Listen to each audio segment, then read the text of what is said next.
Olá, meu nome é Ismael e eu irei explicar um pouco sobre os componentes do núcleo interfásico.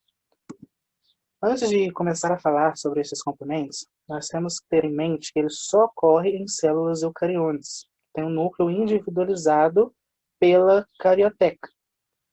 A maior parte das informações genéticas das células está contida no DNA no núcleo, havendo apenas uma pequena porção fora dele, que no caso está presente nas mitocôndrias e nos cloroplastos, que estão presentes nas células vegetais.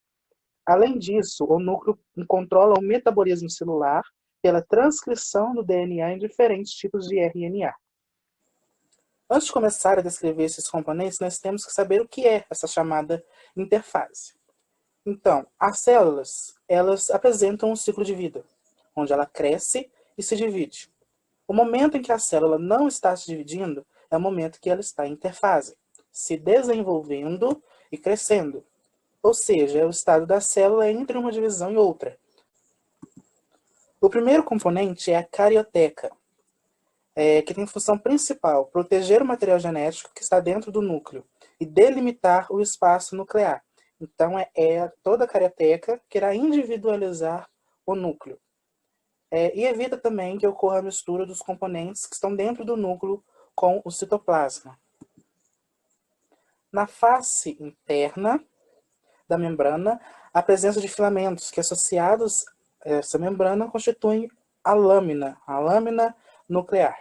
E na face externa, nós temos a presença de ribossomos que darão continuidade, aqui nós podemos observar, ao retículo endoplasmático rugoso.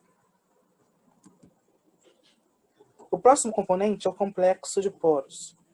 Nesta imagem aqui, nós vemos que a membrana ela não é inteira, tá? Ela não é lisa, ela tem espaços nela. Esses espaços formam o complexo de poros. Então, como que se dá esse complexo? Ele se dá pela fusão da membrana externa com a interna. Assim, ele irá formar poros, que são parcialmente preenchidos por agregados proteicos, formando assim o complexo de poros. Esse complexo controla o trânsito de macromoléculas entre o núcleo e o citoplasma. A quantidade de poros irá depender diretamente da atividade proteica. Por exemplo, uma célula embrionária tem uma atividade proteica maior, por isso a quantidade de poros é diretamente proporcional a essa atividade.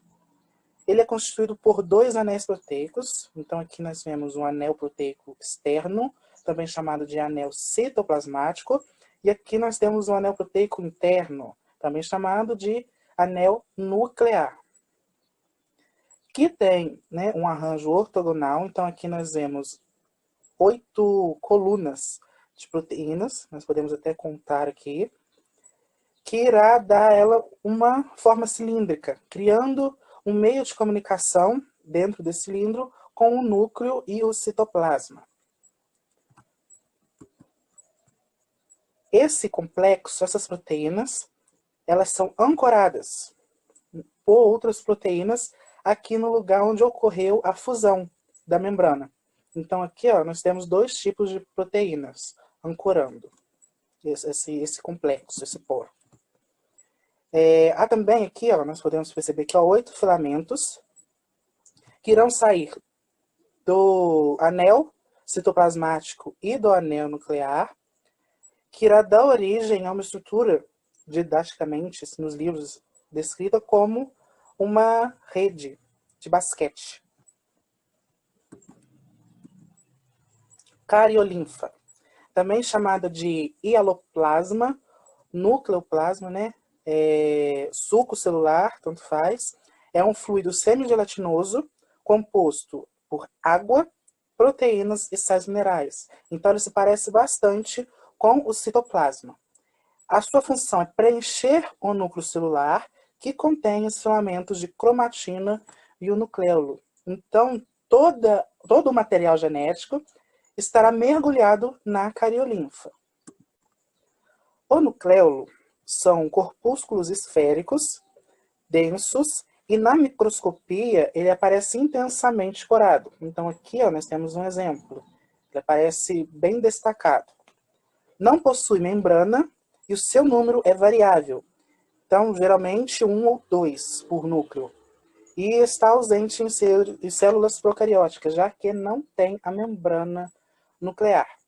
O nucleolo é formado principalmente por RNA ribossomal e proteínas. Então, aqui, ó, no nucleolo aqui, ó, nós temos um aglomerado de RNA ribossomal. Esse RNA, ele irá dar origem aos ribossomos. Quando ele passa pelos poros, ele irá se associar a outras proteínas e irá dar origem aos ribossomos. Sua principal função é a síntese de proteína. Agora vamos ver sobre o material genético. Ele está presente no núcleo e varia o seu estado, podendo estar na forma mais condensada ou menos condensada. No núcleo interfásico, ele irá se encontrar na forma de cromatina. A cromatina é um material de aspecto filamentoso constituído de DNA associado a estonas. Estonas são proteínas. O número de cromatina ele é constante para cada espécie. O DNA ele irá se condensar até chegar na forma mais condensada, que é o cromossomo. Então, a cromatina, dentro das divisões dessa condensação, se você condensar mais a cromatina, ela irá dar origem a um cromossomo. Então, a quantidade de cromatina é igual à quantidade de cromossomo. Né? E é na cromatina, num cromossomo, que contém as informações genéticas do indivíduo ou da espécie. Aqui, ó, nós temos os processos de condensação, as fases de condensação da fita dupla hélice de DNA até o cromossomo. A cromatina, nós encontramos ela aqui, ela se encontra em dois estados numa célula. A heterocromatina e a eucromatina.